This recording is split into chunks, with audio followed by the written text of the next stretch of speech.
Deer respective viewers, আমার abstract algebra lecture 4-এ সকলকে স্বাগতম জানাচ্ছি। আমার এই লেকচারে গ্রুপের উপাদানসমূহের বিভিন্ন প্রপার্টিজ বা ধর্ম নিয়ে আলোচনা করব। Properties of groups, lecture 4, lemma বা উপপাদ্য। If G is a group, then প্রথম property, the identity element of G is unique. অর্থাৎ একটা গ্রুপের অভেদ্যক উপাদান বা আইডেন্টিটি এলিমেন্ট একটাই থাকে। দ্বিতীয় property, the inverse element of G is unique. অর্থাৎ জি এর প্রতিটি উপাদানের ইনভার্স একটা করেই থাকে, একটা উপাদানের ইনভার্স একাধিক হবে না। তৃতীয় property, the inverse of an element of a group is the element itself. অর্থাৎ জি এর যে কোনো একটা উপাদান যদি আমরা এ নেই, তাহলে এর ইনভার্সের ইনভার্স এই ফিরে আসবে। চতুর্থ প্রপার্টি, জি এর যে কোনো দুটো উপাদানের বাইনারি কম্পোজিশনের ইনভার্স উপাদানসমূহের ইনভার্সের রিভার্স অর্ডারে আসবে। অর্থাৎ এ বি এর ইনভার্স উপাদানটা বি ইনভার্স এ ইনভার্স হবে। পঞ্চম property, cancellation law holds in a group. অর্থাৎ একটা গ্রুপে ক্যান্সেলেশন লটা হোল্ড করবে। অর্থাৎ আমরা জি এর যে কোনো তিনটে উপাদান যদি নেই, A B C belongs to জি, এবং এ বি সমান যদি এসি হয়, তাহলে এ কে লেফট সাইড থেকে ক্যান্সেল করে দেওয়া যাবে, অর্থাৎ বি সমান সি হবে। এবং বি এ সমান যদি সি হয়, তাহলে এ কে রাইট সাইড থেকে ক্যান্সেল করে দেওয়া যাবে, অর্থাৎ বি সমান সি হবে। আমরা প্রমাণগুলি দেখব। প্রমাণগুলি খুবই simple. The identity element of G is unique. আমরা ধরে নিলাম জিতে সাপোজ দুইটা আইডেন্টিটি এলিমেন্ট আছে। Let if possible there be two identity elements E one E two belongs to G. অর্থাৎ জি এর ধরে নিলাম দুইটা আইডেন্টিটি এলিমেন্ট আছে। আমরা দেখাবো এই আইডেন্টিটি এলিমেন্ট দুটো আসলে কিছু নয়, দুটো সমান হবে।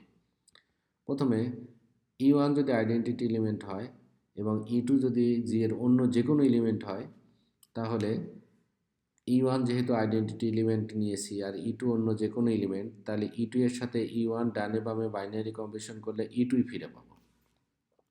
অনুরূপভাবে ই2 যদি আইডেন্টিটি এলিমেন্ট ধরি এবং ই1 যদি গ্রুপের অন্য যে কোনো উপাদান ধরি, তাহলে ই2 ই1 ডানে বামে লেফট রাইটে বাইনারি কম্বিনেশন করলে ই1ই ফিরে পাবো। এই দুইটার সমীকরণ থেকে সহজেই দেখা যায় যে ই1 ই2 সমান হচ্ছে, অর্থাৎ গ্রুপের আইডেন্টিটি এলিমেন্ট অনন্য বা ইউনিক। দ্বিতীয় প্রপার্টি, গ্রুপের প্রতিটি উপাদানের ইনভার্স উপাদান বা বিপরীত উপাদান একটাই হবে। দি inverse element of an element of G is unique. ধরে নিলাম জি এর যে কোনো একটা উপাদানের দুটো ইনভার্স আছে। Let A be an element of G having two inverses B and C. মনে করলাম জি এর যে কোনো একটা উপাদান এ, যার দুইটা ইনভার্স বি এবং সি আছে। আমরা দেখাবো বি এবং সি সমান। যেহেতু বি এবং সি এর ইনভার্স, তাহলে বি এবং সি এর ডানে বামে বাইনারি কম্বিনেশন করলে আইডেন্টিটি এলিমেন্ট হবে ইনভার্সের ডেফিনিশন অনুসারে। এখন আমরা বি সমান সি দেখাবো। বি সমান বি ইন্টু আইডেন্টিটি, এটা সহজে লেখা যাবে, কারণ আইডেন্টিটি উপাদান যে কোনো উপাদানের সাথে বাইনারি কম্বিনেশন করলে সেই উপাদানই হয়। তাহলে ই এর মান যদি আমরা এসি বসিয়ে দেই, তাহলে বি ইন্টু এসি হচ্ছে, আমরা অ্যাসোসিয়েটিভ ল অনুসারে বি ইন্টু এসি যা বি এ ইন্টু এসিও তাই। বাইনারি কম্বিনেশন অ্যাসোসিয়েটিভ লতে বাইনারি কম্বিনেশন আগে পিছিয়ে করলে কোনো সমস্যা হবে না। বি এর মান আবার আমরা আইডেন্টিটি বসিয়ে দিতে পারি। তাহলে বি এর সমান আইডেন্টিটি হলে সি ইন্টু আইডেন্টিটি সমান সি হচ্ছে, তার মানে কি হয়ে গেল, বি সমান সি। অর্থাৎ এর যে আমরা দুইটে ইনভার্স বি এবং সি নিয়েছিলাম, সেই বি এবং সি সমান হয়ে গেল, that is B equal to C. এরপরে property, the inverse of an element of a group is the element itself.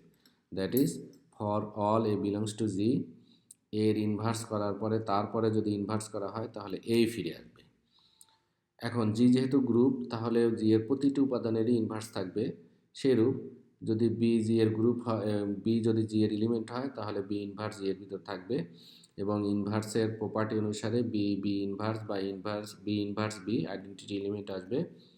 আবার এ যদি জি এর যে কোনো একটা উপাদান নেই, গ্রুপের যে কোনো একটা উপাদান নেই, তার ইনভার্স জি এর ভিতর বিদ্যমান থাকবে। এবার আমরা ইনভার্স প্রপার্টি যেহেতু জি এর প্রতিটি উপাদানেই মেনে চলে, তাহলে বি এর এ জি এর উপাদান, এ ইনভার্সও জি এর উপাদান, তাহলে এ ইনভার্স যেহেতু জি এর উপাদান, তাহলে এ ইনভার্সেরও ইনভার্স থাকবে। তাহলে এখন আমরা বি এর জায়গায় যদি আমরা এ ইনভার্স রিপ্লেস করে দেই, replace B by A inverse, B এর জায়গায় যদি আমরা এ ইনভার্স বসিয়ে দেই, তাহলে এখানে বি এর জায়গায় এ ইনভার্স বসলো, তার আবার ইনভার্স আছে ইনভার্স, এবং বি এর জায়গায় ইনভার্স সমান আইডেন্টিটি তো আছেই। এরপরে আমরা উভয় দিকে যদি আমরা এ অপারেটিং করি, এ দ্বারা গুণ করি, operating A on right side, এই সমীকরণের উভয় পাশে রাইট সাইডে আমরা এ অপারেটিং করলাম। এখন অ্যাসোসিয়েটিভ ল অনুসারে এ বি ইন্টু সি সমান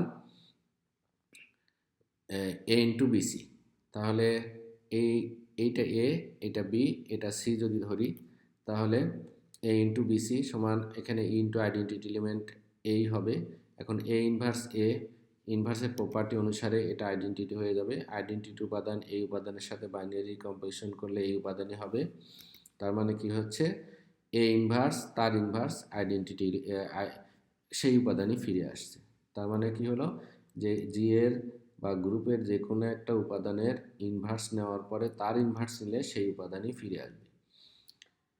এরপরে পরের প্রপার্টি, জি এর যে কোনো দুটো উপাদান নেওয়া হলো, দুটো উপাদানের বাইনারি কম্পোজিশনের ইনভার্স কত হয়, উপাদান দুটার রিভার্স বাইনারি ইনভার্সের বাইনারি কম্পোজিশন হয়। জি যেহেতু গ্রুপ, তাহলে জি এর যে কোনো উপাদানের ইনভার্স থাকবে। আমরা যেহেতু দুটো উপাদান নিয়ে কাজ করছি, তাহলে let A B belongs to G, তাহলে A inverse B inverse G এর ভিতর থাকবে। এখন ইনভার্সের প্রপার্টি অনুসারে A inverse A equal to identity, B inverse B equal to identity হবে। এখন বি ইনভার্স এ ইনভার্স যদি এ বির আইডেন্টিটি এলিমেন্ট হতে হয়, তাহলে এ বির ডানে বামে বি ইনভার্স এ ইনভার্স যদি আমরা বাইনারি কম্পোজিশন করি, তাহলে আইডেন্টিটি আসবে। যেমন এ বি এর ডান দিকে আমরা B inverse A inverse binary composition করেছি, এখানে অ্যাসোসিয়েটিভ ল অনুসারে সাজানো যায় এ ইন্টু বি ইনভার্স, তারপরে A inverse B inverse identity element হয়। আইডেন্টিটি এলিমেন্ট যে কোনো উপাদানের সাথে বাইনারি কম্পোজিশন করলে ওই উপাদানই হয়। এখন এ ইনভার্স হতে পারে, এ ইও হতে পারে, এটা আইডেন্টিটি এলিমেন্ট হয়ে যায় A inverse equal to identity. এরপরে বি ইনভার্স এ বি বাম পাশে অপারেট করলেও হিসাব করে দেখা যায় যে আইডেন্টিটি এলিমেন্ট আসে। অর্থাৎ এ বি এর বাম পাশেটা বা ডান পাশে বি ইনভার্স এ ইনভার্স যদি বাইনারি কম্পোজিশন করা যায়, তাহলে আইডেন্টিটি উপাদান হয়। কোনো উপাদানের বামে বা ডানে যে উপাদান দ্বারা বাইনারি কম্পোজিশন করে আইডেন্টিটি হয়, সেই উপাদানকে ওই উপাদানের ইনভার্স বলা হয়। তার মানে এ বির ইনভার্সটা কত হচ্ছে, এখানে লিখে দেওয়া হয়েছে therefore B inverse A inverse is the inverse of A B. যেহেতু এ বি এর বাম পাশে এবং ডান পাশে B inverse A inverse operate করে দুইবারই আইডেন্টিটি পেয়েছি, তার মানে এ বির ইনভার্সকে আমরা বি ইনভার্স এ ইনভার্স বলতে পারি। শেষ প্রপার্টি, এখানে cancellation law holds in a group G. Cancellation law দেখানোর জন্য আমরা জি এর যে কোনো তিনটে উপাদান নিলাম, মনে করলাম A B C belongs to জি, যাতে করে এ বি সমান এসি হয়। আমরা দেখাবো যে এ লেফট সাইড থেকে ক্যান্সেল করে দেওয়া যাবে, এবং বি এর সমান যদি সি হয়, তাহলে এ কে রাইট সাইড থেকে ক্যান্সেল করে দেওয়া যাবে। আমরা প্রমাণ দেখি।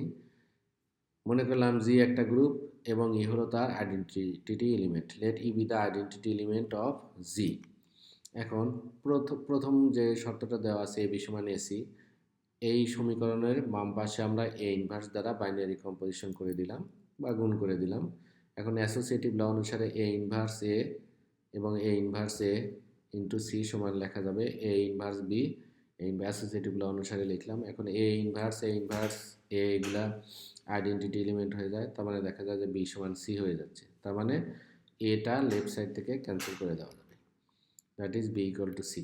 অনুরূপভাবে যদি বি এ সমান সি হয় তাহলে এই সমীকরণের ডান পাশে এ ইনভার্স দ্বারা অপারেট করে অ্যাসোসিয়েটিভ ল প্রয়োগ করলে এ ইনভার্স এগুলো আইডেন্টিটি হয়ে যায়। আইডেন্টিটি এলিমেন্ট বি বা সি এর সাথে অপারেট করলে বি সি থাকে, তার মানে বি সমান সি হয়, তার মানে রাইট ক্যান্সেলেশন ল হোল্ড করবে। এগুলো মূলত গ্রুপের উপাদানগুলোর প্রপার্টি। এই প্রপার্টিগুলো আমরা মোটামুটি ধারণা রাখলে গ্রুপের যে অন্যান্য লেকচার বা অন্যান্য প্রপার্টিগুলো আছে সেগুলো সম্পর্কে আমরা সহজেই আলোচনা করতে পারবো। এবার order of the group. Order of the group কিছুই নয়, একটা গ্রুপে যতগুলো এলিমেন্ট আছে সেই এলিমেন্টের সংখ্যাকেই অর্ডার অফ দ্য গ্রুপ বা গ্রুপের ক্রম বলা হয়। The number of the elements in a group G is called the order of G. একটা গ্রুপে যতগুলো উপাদান আছে তার সংখ্যাকেই গ্রুপের অর্ডার বলা হয়। এবং সেটাকে কিভাবে সংজ্ঞায়িত করা হয় বা ডিনোট করা হয় অ্যাবসলিউট ভ্যালু অফ জি বা অর্ডার অফ জি, বড় হাতের ও দিয়ে, জি বা ছোট হাতের ও দিলেও হয়। এখানে যদি একটা গ্রুপের উপাদানের সংখ্যা সসীম হয় তাহলে তাকে ফাইনাইট অর্ডার বা সসীম ক্রমের গ্রুপ বলা হয়।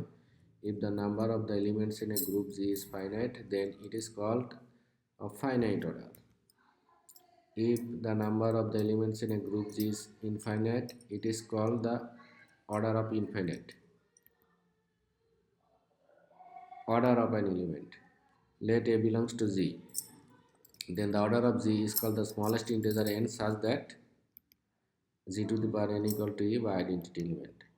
একটা গ্রুপের একটা উপাদানের অর্ডার n হবে এবং সেই nটা সবচেয়ে ছোট ধনাত্মক ইন্টিজার হবে যেটা দ্বারা ওই উপাদানকে পাওয়ার করলে আইডেন্টিটি এলিমেন্ট আসবে। এই এনটা অন্য যে কোনো ধনাত্মক পূর্ণ সংখ্যার চেয়ে ছোট হবে যেটা যে সংখ্যাকে এন দ্বারা ভাগ করা যায়। আমরা পরবর্তীতে উদাহরণ এবং প্রবলেম থেকে এই ধারণাটা আরও ক্লিয়ার করতে পারবো। এবং এই এন যদি আমরা পেয়ে থাকি, সসীম একটা ধনাত্মক পূর্ণ সংখ্যা যদি পেয়ে থাকি, তখন বলা হয় এই উপাদানের অর্ডারটা সসীম। আর যদি এরকম কোনো এন খুঁজে না পাই তাহলে তখন বলা হয় এই গ্রুপের অর্ডারটা অসীম বা গ্রুপের অর্ডার এক্সিস্ট নয়। তো থ্যাংক ইউ ভিউয়ার্স আমার এই লেকচারটাকে দেখার জন্য। আমার পরবর্তী লেকচার 5 যেটা সাব গ্রুপ সম্পর্কে আলোচনা করা হয়েছে, এবং সেই পর্যন্ত সবাইকে ধন্যবাদ জানিয়ে এখনকার মতো শেষ করছি।